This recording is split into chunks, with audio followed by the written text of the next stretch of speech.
Salam değerli Nurlu Səhər TV izleyicileri.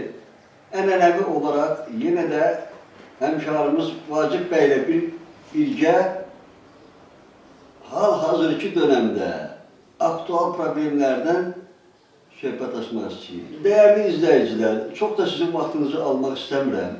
Bize ünvanlanan müraciətlər arasında en çok kənd əhalisi arasında bu söhbətlər gedir ki, subsidiya dövlət tərəfindən ayrılsa da artıq məhsul yetişib başa satmaq üzrədir. İndiyə qədər nə qədər adamlar var ki, ya dövlətin ayırdığı müəyyən miqdar pulu oradan götürə bilməyib, ya kübrəni ala bilməyib. İnsanlar axışı konkret olaraq söz demirlər ki, hansı tarixdə veriləcək, hansı əsasda veriləcək. Vallahi başlatmaq olmur. Keçən dəfə biz idarədə olarkən, kanal rəhbəri idarədə olarkən söz verdilər ki, ayın 15-nə qədər bu məsələ, Mart ayının 15-nə qədər həll olunub qutaracaq. Monitoringlər keçirilir güya.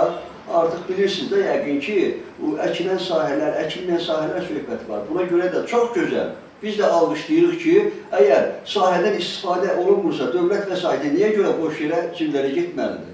Bunu hər kəs alqışlayır, vətənini, yurdunu sevən adam. Buna görə də bu əsas bu subsidiya məsələsi ilə bir də daha ağırlı olan təkcə kəndimiz üçün, kəndçi üçün yox, bütövlükdə Azərbaycan əhalisi üçün vacib olan sosial yardım məsələləri barədə biz qısa öz fikirlərimizi demək istəyirdik.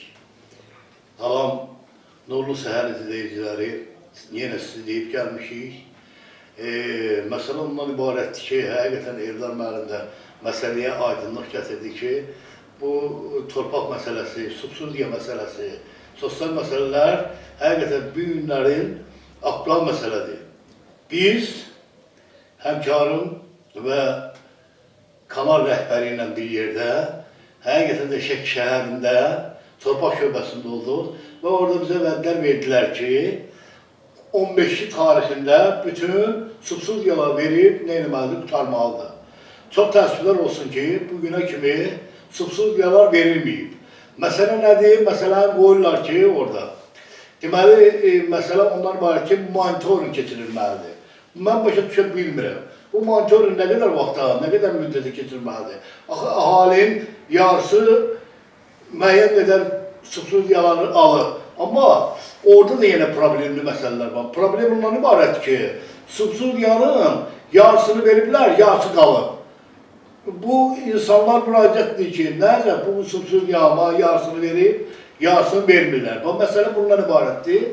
Qaldı o bir tərəflərdən də həqiqətən də sosial məsələlərin həll olunmasında, sosial məsələlərin... Üzr istəyirəm Vacib bəy, biz sosial məsələ barədə görüşümüzün ikinci hissəsində söhbət əsasıyıq. Məsələ bugün gündəmdə olan, bu məsələ o monitoring dillərdə keçiriləcək.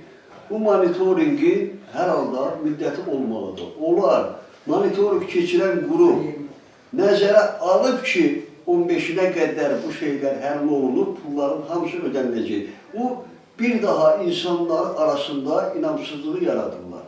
Məsələ bundan gedir. Söhbət ondan getmir ki, hökmən bir gündə hamısı verilməlidir. Ən azından vətəndaşların indi 21-ci əsrdir. Telefonla zəng edib bildirilməlidir. Hansı yerlərdə monitoring keçirilirsə, o yerlərin adamları siyahıya alınmalıdır. İstə-istə də olsa, yoxsa 35-40 kilometr misal üçün bu kənddən rayona gedib, hər gün neçə maşın adam gedib, orada niyə görə idarədə bunu öyrənməlidir? Əgər buna söz verirlərsə ki, plan tarixi qədər ödəniləcək hər birisi, niyə zəng eləyib obyektiv yaxud subyektiv səbəblərdən bu işin həll olunmamasını bildirmirlər? Söhbət bundan gedir. Məsələ orasındadır ki, mən bu yaxın günlərdə də yenə torpaq şöbəsində olduğum Eldar müəllim, oradan bizə bildirdilər ki, şəxsən mənə özümə bildirdilər ki, bir kanal üzvü olaraq bildirdilər ki, həftənin ikinci günü, sabah üçün nəzərdə tutulur, həftənin ikinci günü yenə ikisi təhlə kəndindən gedəsiyik və monitoring keçirəsiyik. Məsələ orasındadır, bunlar bu monitoring sözünü bilmirəm, əzbərliklər, yoxsa bu monitoringdən istifadə edirlər, nədir? İnsanları bilsən də, bir növ insanları belə laqeyd yanaşırlar. Ona görə də bizim kəndlər 4 ildir artıq taxıl biçilmir. Gübrə verilmir. Nə bilim, müxtəlif şeylər var ki, bunlara əməl olunmur. İnsanlar çıxılmaz vəziyyətdə qalır. Siz məsələyə bir formadan yanaşmayaq.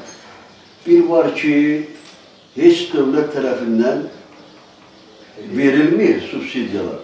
Bir də var ki, verilir əlverişli olmayan bir şəraitdə, əlverişli olmayan bir dövrdə. İndi bir aydan, ay yarımdan sonra taxıl biçimi başlanmalıdır. Gübrə verilmə müddəti də, mən mütəxəssis olmasam da, belə hesab edirəm ki, vaxtı keçir. Qardaş, ya gübrəni verir, gübrəyə taxıl üçün ayrılan pulları verin, insanlar dərmanlar alınmasıdır, gübrələnməsidir, bu işləri həyata keçirsinlər ki, məhsulları yüksək olsun. Əgər məhsulları yüksək olmayasınca, vətəndaş sonradan verilən pulu neynəməlidir? Buna görə də insanlar arasında belə bir tendensiya yaranıb ki, açığı deyirəm mən, Rus demişkən, Levi yolla istəyirlər ki, ayrılan gübrənin də pulunu alsınlar, çünki indi gübrəni alıb niyə verəcəklər? Ayrı bir tərəfi də var işin ki, kimsə hansı yollarlasa gübrə pulunu alırsa da bu adamlar da itham olur. Həm o gübrə pulunu verən adamlar, həm də alan adamlar. Burada anlaşılmazlığı kim yaradır? Mən belə fikirləşirəm ki, elə bir sistem işləməlidir ki, ya vaxtında ayrılan pul da, gübrə də verilməlidir ki, məhsulu əksinlər, məhsuldarlıq olsun, ya da verilmirsə, vətəndaşı niyə qınamalıdırlar, niyə ittiham eləməlidirlər, niyə görə, misal üçün, hansısa bir hüquq müstəvisində bu adamlar ittiham olunmalıdır. Söhbət bundan gedir. Bizdə belə bir tendensiya da var. İndi savadlı adamlardan bir neçəsini mən tanıyıram.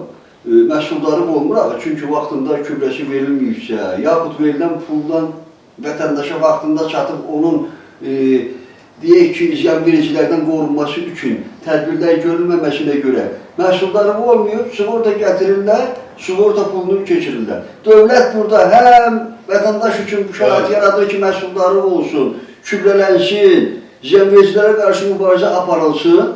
Bunu çatdırmır, oradan da həm sığorta tərəfdən pul gedir, həm məcburdur insanlar ki, bu verilən pulu da öz şəxsi digər məqsədlər üçün xərcləsin. Məsələ bundadır. Çox sağ ol Eldar müəllim, çox yerində dediyin bu danışıqlar, çox gözəl izahatlar verdiniz. Məsələ orasındadır ki, bu Kənd Təsərrüfatı Nazirliyinin özündə bu işləri laqeyd yanaşırlar. Bu işləri, məsələn, mən getdiyim indi biz Şəkir rayon Kənd Təsərrüfatı İdarəsinə müraciət edirik. Buna müraciət edəndə onlar da götürüb deyirlər ki, burada bizim heç bir günahımız yoxdur. Yəni bunu Güya Kənd Təsərrüfatı Nazirliyi yaradır. Mən başa düşə bilmirəm. Bu çıxılmaz vəziyyətdə qalır ki, həqiqətən görəsən bunların dediyi reallıqdırmı? Bunu Kənd Təsərrüfatı Nazirliyi yaradır, yoxsa Kəkişəhər Torpaq Şöbəsi yaradır? Təbii ki, üzr istəyirəm, təbii ki, burada istər Şəki Torpaq Şöbəsi, istər Nazirlik yaratsın. Bütün hallarda məsuliyyət Kənd Təsərrüfatı Nazirliyinin üzərində qalır. Çünki mən inanmıram ki, əgər Nazirlik pulu ayırıbsa, bunlara ciddi tələb qoyubsa, bu tələbi yetirməyənlərə qarşı üzr istəyirəm, hansısa tədbir görüləsidirsə, onlar heç vaxtı bu pulu saxlamazlar. Buna görə də ölçüb biçməlidirlər, ən azından vətəndaşla əlaqəli şəkildə müəyyən hissəsi başa düşdük, gecikdirilə bilər. Əgər gecikdiriləsidirsə, vətəndaşa vaxtında xəbərdarlıq olunmalıdır ki, o hansısa bir yolla borc almaqmı, neynəməkmi, o lazım olan şeyləri alıb, məhsuldarlığını yüksək eləsin. Söhbətimizin ikinci hissəsində isə bir daha əvvəl qeyd elədiyim kimi, təkcə kənd əhalisi üçün yox, torpaqda çalışan insanlar üçün, bütün Azərbaycan vətəndaşları üçün ən ağırlı problem olan sosial yardım problemlərindən danışacağıq.